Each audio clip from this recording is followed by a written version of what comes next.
You're listening to the Good Question Podcast with Richard Jacobs. Our goal is to make each of our guests exclaim, that's a good question. I don't know the answer.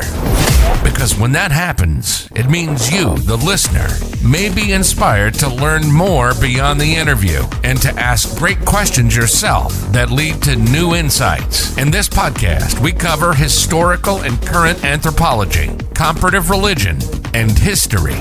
Welcome, and let's get started. Hello, this is Richard Jacobs with the Good Question Podcast. My guest is Nicole Avena. She's the author of a book called Sugarless. Just got a copy in the mail, so thanks, Nicole. Appreciate that. I mean, going through it. So we're going to be talking about her work with sugar or lack of sugar. She's a research neuroscientist and a pioneer in the field of food addiction, which I felt, and I'm sure many people have felt in their lives. Oh man, I want a piece of cherry pie or whatever it is. So we're going to go into her work and into this book. So Nicole, thanks for coming. Oh, thanks so much for inviting me. Yeah. Well, tell me a bit about your background and what led to thinking about creating this book and then writing it. Well, my background is really, I guess, a bit unique for a book like this. A lot of times when I think people write books about, the experience of having a food addiction, it's coming from a personal experience. I actually have been fortunate in my life in that I have never had any real issues with food or an eating disorder or anything like that. But I did come into this field from a different angle. I was a graduate student doing my PhD in neuroscience, and I had just started. I was at Princeton. And what I was trying to figure out with my advisor, what I would focus on for my research project, we started talking about how it was sort of strange that, so many people were struggling with obesity, and we were seeing obesity rates going up and up and up. And even though, there was tons of advice out there, people still really found it hard to just eat a healthy diet. And it seemed like it might be more than just this whole idea that people don't have willpower, because we were starting to see, a lot more processed foods on the market, a lot more foods with added sugars. And so we started to sort of toy with this idea that, maybe the foods are addictive. Maybe there's something about the food that people are eating that makes it like really irresistible, just like how, drugs and alcohol could be irresistible to some people. So we started doing a bunch of experiments, just really asking the question, is sugar addictive? And so kind of fast forward, I guess, 20 years. And then, we're now at the point where there's a lot of research in this area. And so that's why I wanted to write this book, Sugarless, to really synthesize the research, talk about sugar, what it is, where it's hiding, and really help people to understand how it affects their health so they could make some changes to then, hopefully better their health by reducing their intake of sugar. Yeah. Well, I'm in my late 40s, and I remember in high school and all that, very few people were overweight. It was like a token, as they call it, token fat kid or so, And I've never been skinny, so I've always been on the heavier side. But now, seems like everybody's overweight. In certain places you go, it's just everyone's overweight. It's crazy.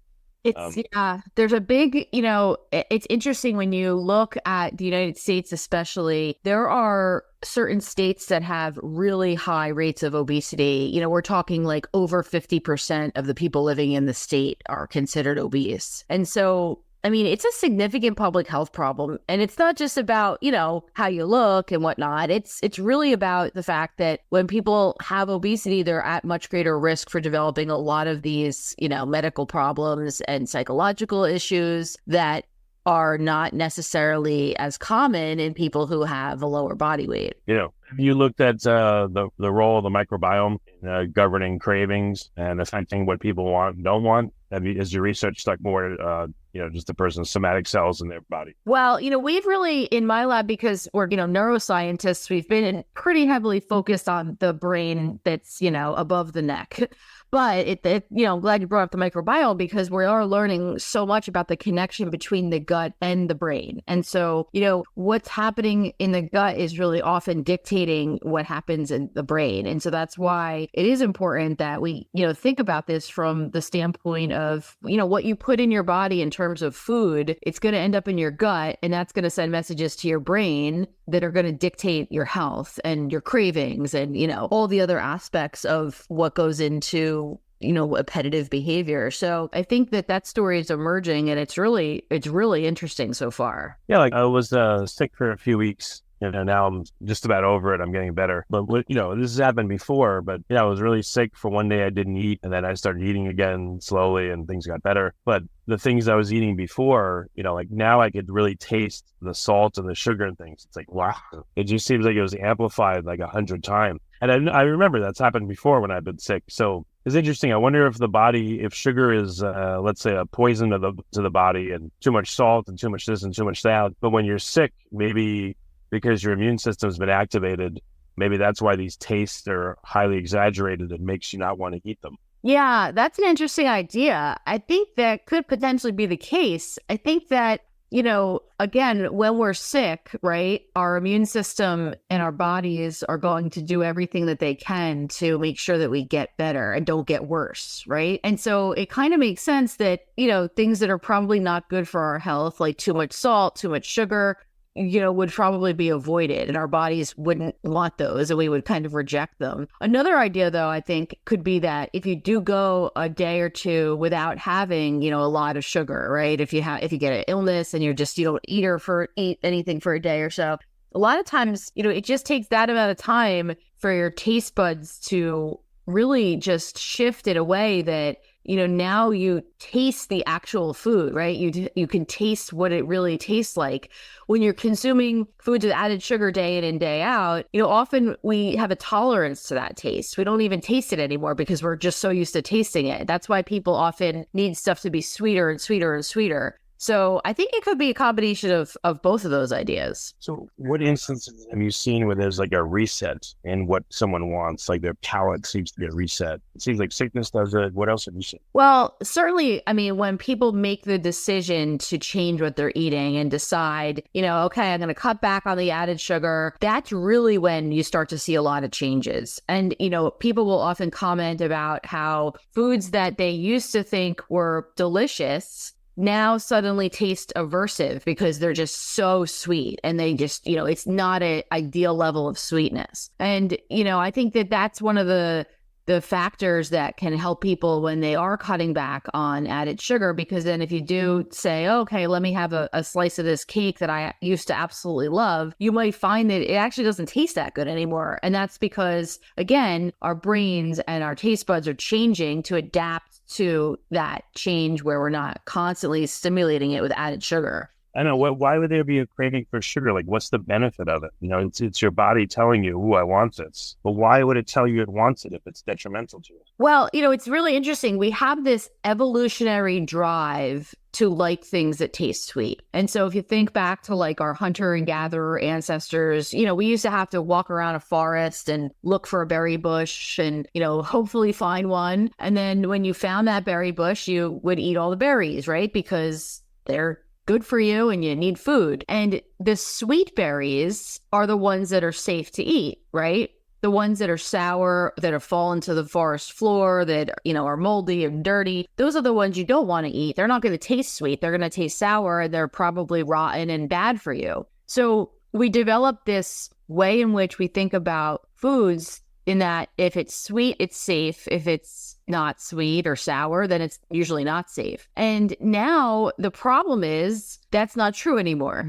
Now, just because something is sweet doesn't mean it's safe, because we have so many processed foods that are dominating our food supply that are loaded with added sugar. Now all this sweet stuff isn't necessarily safe for us, but we still have that biological drive to eat it. And so that's really what we're up against. We're really fighting our, evolution against now our modern day food environment and the types of foods that are really, the source of most of the calories that people are consuming. So what are you trying to work for interventions, or are you just simply trying to understand why people would crave sweets? Or like what's the goal of your research? What are your specific research questions you're trying to answer? Well, it's a great question. It's changed over time. Certainly when we first started doing this work, it was purely empirical in the sense that we were just wondering, like, what does sugar do to the brain? What does sugar do to our behavior and our psychology? And could this be a reason why people are overweight, obese, why they struggle to make healthier food choices? And so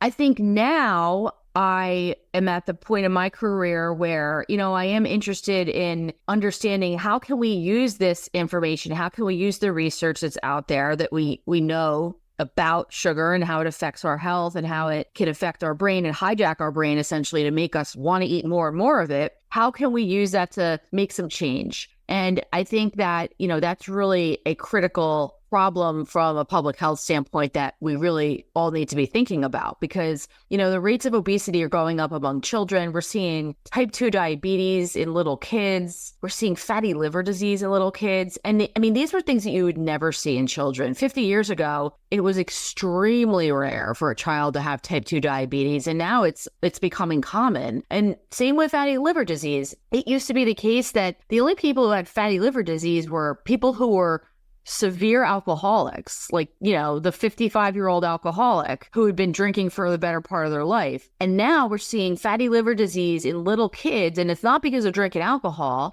It's because they're consuming so much sugar. And what happens is that the sugar causes fat to bind to the liver, just like alcohol will do over time. But we're seeing it exacerbated and rapidly happening in kids. So I really think it's important for people to be aware of what's going on and to be able to hopefully make some changes in the way we think about our food environment, think about the types of foods that we eat, think about, how we might change this for our kids, because right now it's not looking good. So what level of awareness do regular people have about this? And then what do you think would be a good intervention?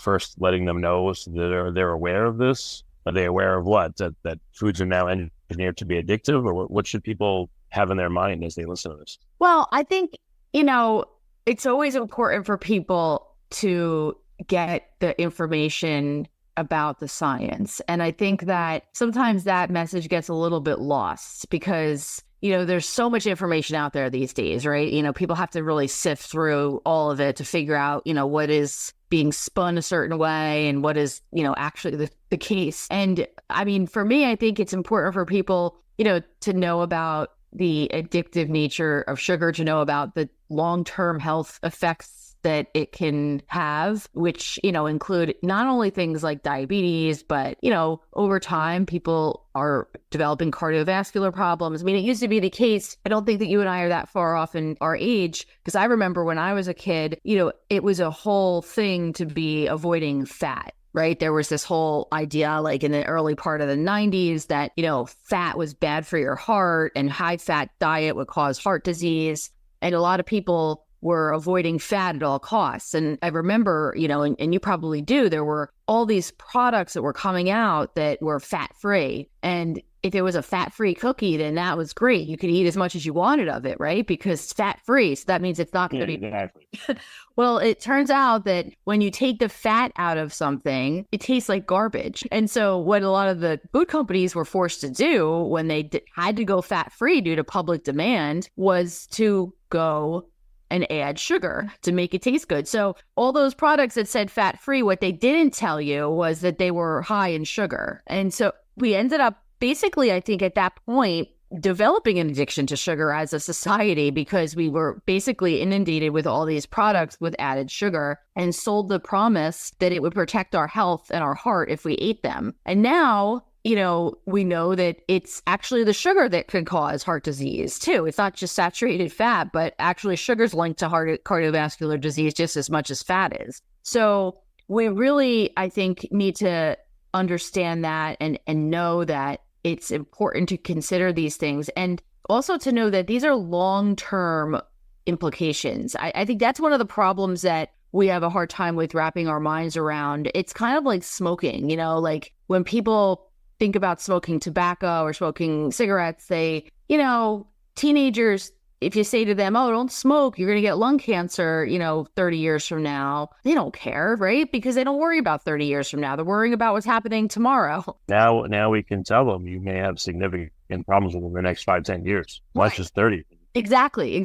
So that's the thing with sugar. Again, when we talk about this and think about like, okay, you're not going to drop dead today from having an Oreo cookie. But guess what? You're going to get health complications probably pretty soon down the road if you don't make some changes in the way that you eat. So I really think that messaging needs to get out there and hopefully, it can help people and inspire them to maybe make some changes. So what is your role in all this? What, from a neuroscience perspective, what are you trying to figure out? What is it that makes, what triggers the addiction response or, what are you trying to figure out again? Yeah, so we've been focused on initially really what triggers that addiction response. And so the thing that we've been able to really pin down is that sugar can affect the brain in the ways like drugs and alcohol can, because sugar can release dopamine, which is a neurochemical that typically is released as the rewarding component of, having a glass of wine or smoking a cigarette or doing cocaine or whatever your,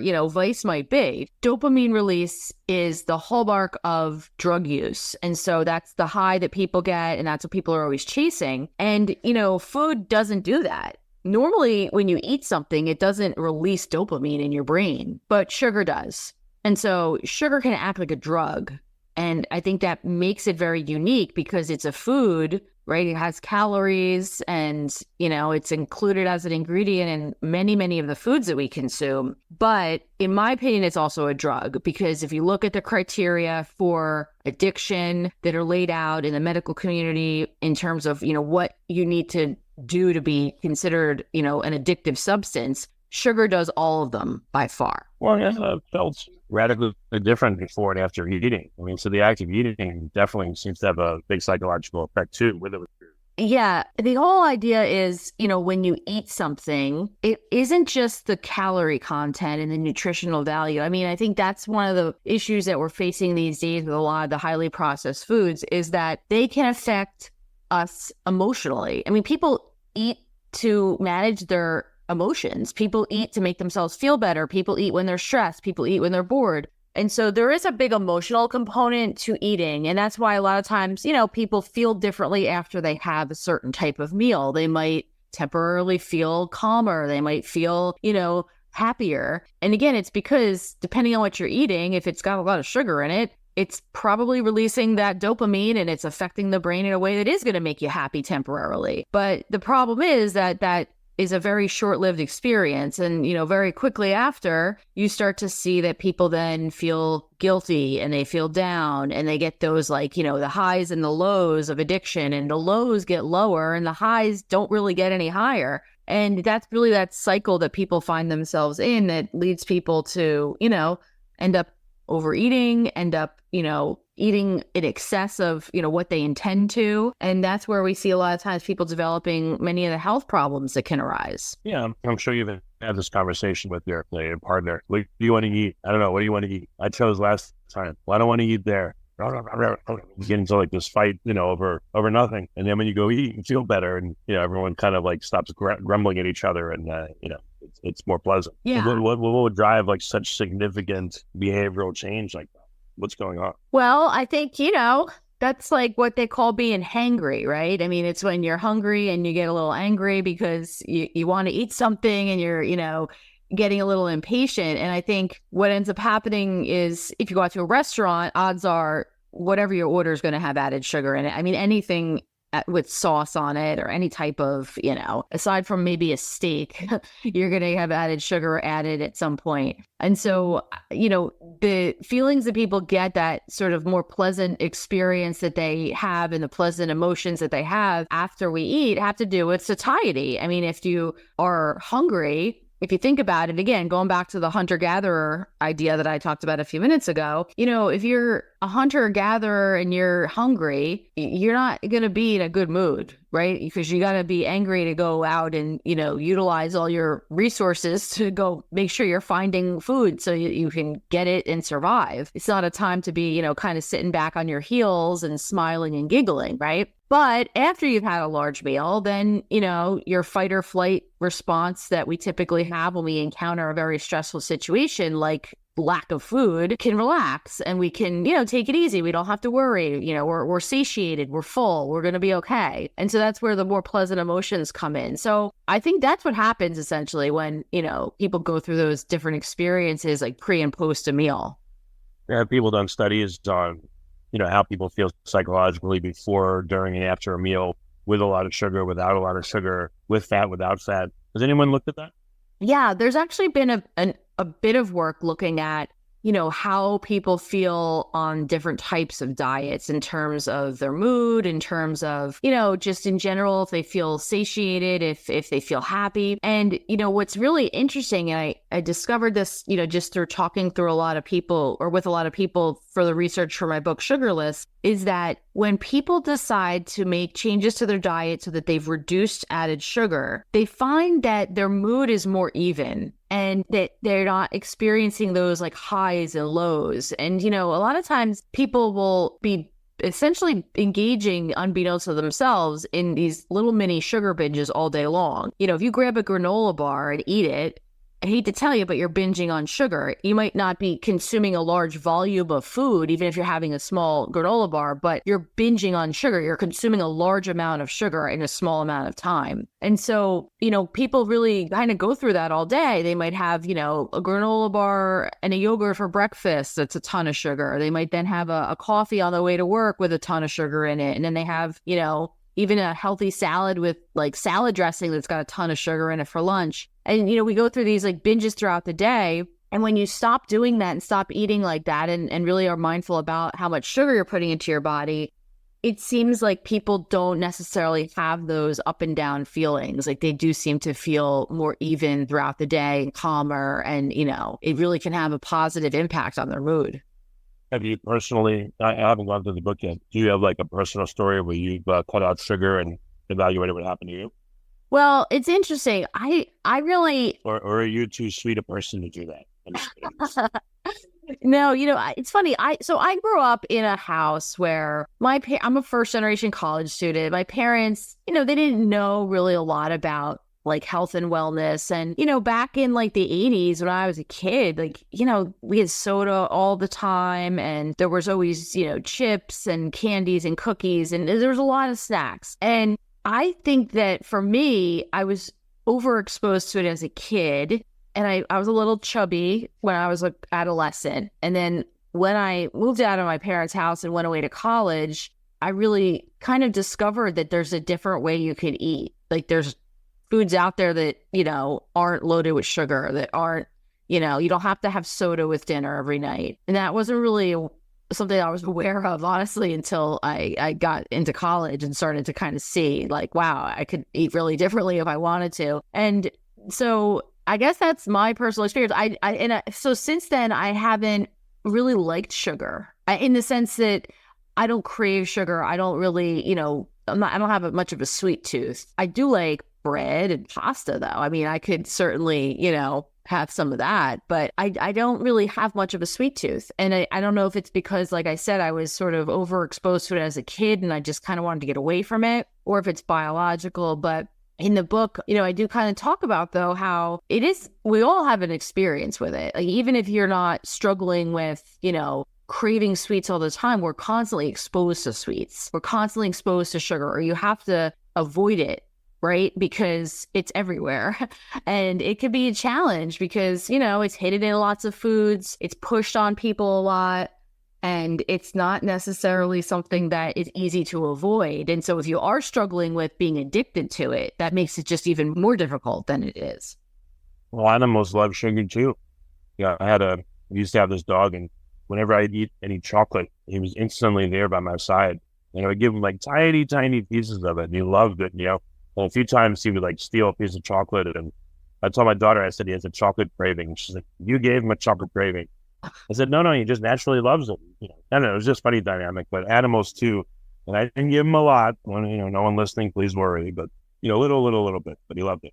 Yeah, I think that probably goes back to the same like animal instincts that we have, right? With like perceiving sweet things as being safe to eat. I mean, I would imagine, the dogs at one time were wolves, and, I know wolves like to eat meat, but I'm sure if they get desperate enough, they'll eat, a piece of fruit lying on the ground. So, and the other thing about it too, it's not even just about what we eat, in the wild. If you look at the first food that babies eat, it's breast milk, and breast milk tastes sweet. And so, that's something too, again, it like allows us to sort of pair this whole idea with, sweetness with something that's safe and going to be nourishing for us. Yeah, well, bacteria too, a lot of them like sugar. Not all of them, but, a lot of them want those sugar molecules as a reward. That's why they live in us, partially. Right. Exactly. Yeah, exactly. And, that's part of the issue when you're feeding your body a ton of added sugar. Well, guess what? The bad bacteria are going to be eating it that are in your gut. And they're competing then with the good bacteria that you want to have in your gut. And so it's this whole like ecosystem war happening inside your body. And sugar really is a big player in, how things end up shaking out. Like I've gone on a, keto diet before and stopped sugar for a while. First time I did it, I got really, really sick for like 2-3 weeks. Ugh. I think I was like detoxing from a lifetime of it. And then subsequently when I've done it, it takes about 2 weeks. And then I really stop craving sugar. The first 2 weeks are very difficult. If I do eat a sugary thing, again, it seems heightened. It's like too much sugar in it. But it takes that adaptation period I've seen. I don't know what you considered. Yeah, no, absolutely. I talk about that in the book quite a bit because there is this period of transition where, your body's changing, your body's adapting, and your brain is too. And that's when a lot of times, people start to feel withdrawal symptoms where they might feel lethargic and tired, and they might have a headache, or they might be irritable. And it's often the case that people think, oh my gosh, my blood sugar must be dropping. That's why I feel this way. I don't feel right. But the reality is they're actually in sugar withdrawal. That's what happens. Like, it's just like nicotine withdrawal where, if you are a smoker and you decide to quit, guess what? It's going to hurt for a couple of days. So it is something that you kind of have to get through. But yeah, I think that 2 week is really like the sweet spot for most people where, then the cravings start to subside. They start to feel better. They don't feel lethargic. They don't feel, irritable, and they can really then see the benefits of it. And then for some people, it isn't 2 weeks. Some people it's shorter. I mean, it really varies depending on the individual. And I think their unique experience with what they've been eating, up to this point in their life. So where are we headed? There's a lot more childhood obesity. There's a lot more adult obesity. I mean, these are not looking good. Do you see them as continuing to worsen unless we get some serious understanding on this quickly, or where everything's headed? Yeah, I think it's got to change for sure. I think that we're getting to the tipping point now where, we don't want to have, I don't see why we would want to have half the population having diabetes. I mean, and the fact that it's dictated largely by the food in our food environment is really, to me, a problem. I mean, even lately we have this surge in, people taking GLP-1 drugs so that they don't crave the food, right? So that they don't want to eat, so they won't eat all of this food. And it's just so curious to me because it's like, well, why is the food even there if they're not supposed to eat it? Like, if the food is the problem, why are we not going after that first before we, give people a drug to help them avoid that food that's bad for them? And it's, I think, something that hopefully we'll start to see changes, but it's going to take some time. I mean, if you look back at the history of tobacco, it's very similar in terms of, back in the 30s and 40s, there would be advertisements with doctors and dentists and, people promoting smoking cigarettes, saying, it's a great way to help you control your weight. And, oh, my doctor recommends Lucky Strikes. And, all of these ad campaigns that were kind of built around this idea that, oh, yeah, it's fine to smoke. Like, don't worry about it. It's good. And, it took, 50 years after that for us to get to the point where we had, some major changes come out because we learned, like, hey, guess what? Smoking actually isn't good for you. It's pretty bad for you, actually. And that's what led to the changes, with limitations on advertisement. That's what led to changes where people can't, promote these products to children. We can't smoke on airplanes, can't smoke basically in most states, like pretty much anywhere in public anymore. So I think we have a long way to go. And I'm not saying we have to ban sugar and you can't eat it on an airplane, but I do think we need to have more awareness around the dangers of it, more information for people to understand how much sugar is in the foods that they're eating, and just essentially more of a control over how much of it is being utilized. Because right now, the food companies can put as much sugar as they want, as many different types of sugar as they want in any food product, and slap a label on it and sell it in the grocery store, and people buy it. Well, I interviewed Rob Wolf. He's like a big paleo diet guy, and he talked about what it was, like these snack corners or some kind of new snack, and they mix sour and sweet and spicy and some other stuff in the same bag. So as you're eating it, you experience these different extremes of taste. And he said he had called the company that produced it, and they essentially admitted to him, yeah, we did that deliberately because then you don't tire out of the sugar. You don't tire from the salt. And it gets you to eat more. Yeah. It's a pretty sinister way of doing stuff, but that's what they did, and it works. Yeah. And, that's basically known in psychology and appetite research as something called sensory specific satiety. So if you have a bag of, cheese flavored chips, you might sit there and you eat a bunch and you're like, all right, I'm kind of full now of cheese. I'm sick of eating cheese. But if you can change up the taste, forget it. I mean, that's a game changer, right? Because you're never going to get bored with that same taste. You're not going to get satiated to that same taste. So yeah, I mean, but that's the type of thing we're kind of up against, right? We're up against the machine that wants to sell all this stuff and make money. And, not all these companies are asking the bigger question of, is this a good idea? Is this healthy? I mean, it's kind of like how drug dealers don't really sit back and say, wow, I wonder if kids are going to buy my drugs and die or overdose. They usually don't care. They just want to sell their drugs. Yeah, no, it makes sense. I mean, also too, as you're talking, whatever I eat doesn't really directly affect other people. It's not like I eat a pie and they get sugar. Smoking does.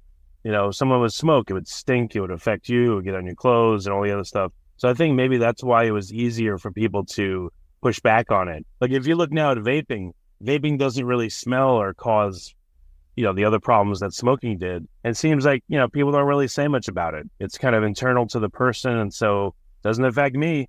Who cares? And I think, unfortunately, sugar consumption is kind of like that. It's not obvious that it's so bad for other people. Right. Yeah. It is a really good point. And I do, though, think that on some level, we do experience secondhand sugar in the sense that, maybe not directly from inhaling smoke, right, in our nostrils like you would if you were sitting next to somebody who was smoking a cigarette. But let's just say you and I are sitting next to each other and you have, a dozen donuts on your lap. Well, I might be more inclined to want to eat a donut because you've exposed me to it. And if you had not sat next to me with a dozen donuts, I might never have even thought about eating a donut. And so we do have this sort of, I guess, experiential pressure in the sense where, people can put us in situations where they're priming us to eat more sugar than we would have in other situations if they had not. It's kind of like, if it's somebody's birthday at the office and you bring in a cake or whatever. I mean, if it wasn't their birthday, you probably weren't going to eat a cake, right? But because it was brought in and you kind of have social pressure and you know what? Now you kind of want a piece of cake because you see it and it looks good. Now you're going to eat it. So I do think there's something not quite secondhand smoke level, but there is still this ability for other people's intake of sugar to affect us in some way. Yeah, that's interesting. Yeah, social pressure. Oh, have some cake. Come on, it's so-and-so's birthday. Come on, have some. Yeah, that's true. Yeah, especially if you go on a diet and you're around your family a lot, eating with them. I've had this happen. Come on, why don't you have some cake? Why don't you have you don't want this? You sure you're okay? Oh, you're on a diet. Oh, that kind of stuff. And yeah, it's not very supportive. It's true. Yeah. And I think that, imagine if you were an alcoholic and people said that to you, nobody would ever say that, right? They would even mention it. Or if you said, oh, I'm not drinking because I have a problem with alcohol, they're not going to say, oh, come on, you can have a couple. They don't do that. People don't do that because they take it seriously. Oh, yes, they have a problem. But, with food, you have to justify your behavior. You have to argue back. And I think that makes it really difficult for a lot of people. Yeah, I know. I agree. So what does the solution look like? Is it going to become partially from public service announcements and positive peer pressure and re-engineering foods and educating people? And how big of a problem, what kind of approach do we need to solve this? I think we need to take every single possible approach and do them all at the same time. I mean, it's going to be about, changing the consumer demand. I mean, right now we demand processed foods, we demand convenience foods. I think we need to change that and, go back to demanding more simple foods that are not necessarily these engineered products with all these different ingredients and all this added sugar. I also think that there needs to be a bit of a culture shift in taking this seriously. We've normalized obesity. It's normal to be overweight or obese now. If you look at if over 50% of people are struggling with being overweight or obese, that means it's normal, right? So, I think that over time, we're starting to slowly just normalize this stuff. Like, oh, it's sort of now normal for kids to get pre-diabetes and then get diabetes. And it's sort of normal now, for, people to develop these, health problems early in life when they used to not have them until later in life because of their excess body weight now. And I think we need to be careful because that's a real slippery slope because, if you're just saying, okay, well, that's just the way it is. Yeah, people get diabetes, people get, cardiovascular disease when they're 25 years old. Well, then that just makes people feel like that they don't have to do anything to change it or avoid it. And I think that's where we're starting to get into dangerous territory. Yeah, I agree. So what's like the overarching goal of your book? What do you hope that readers get out of it? Well, I really hope with my book, Sugarless, that, people will be empowered to understand what's happening in the food industry and what's happening with our food supply, what's happening in our brain when, we eat these things and, why we're compelled to eat more and more and more of them and really understand the addictive nature that these foods can have over people. And I really hope that it'll inspire people to make changes because, again, it is all about consumer demand. If, consumers say, we're not going to buy all these products with all this added sugar, then the food companies aren't going to make them. There's no incentive for them to necessarily produce these things if they're not being sold. And so I do think that if we can get enough people on board with that and enough people to sort of really see the health benefits they can reap from cutting back on added sugar, then we'll start to see this sort of ripple effect where, maybe the food companies will realize they have to make products that are healthier, less added sugars, less sweeteners in them. And, hopefully that will then encourage more and more people to make healthier choices down the road. Okay. And where can people get your book? Is it on Amazon and everywhere now, or has it been released? Yes. So Sugarless is out. It's available wherever books are sold. You can find it online at Amazon, Barnes & Nobles. You can also find it in all the indie bookstores. And if you want to learn more about my research and the types of things that we're doing in my lab, definitely check out my website. It's drnicoleavena.com. And you can also learn about other books that I've written and other work that we're doing in the nutrition and the psychology space there. Okay. Well, excellent. Well, Nicole, thanks so much for coming on the podcast. I really appreciate your time. All right. Thank you. Thank you for listening to the Good Question Podcast. Please email support@thegoodquestionpodcast.com if you have any referrals to great guests for us to interview. Visit thegoodquestionpodcast.com to hear more interviews. And please help us spread the word by rating and reviewing us on Apple Podcasts, iTunes, Spotify, YouTube, or wherever you listen to this podcast.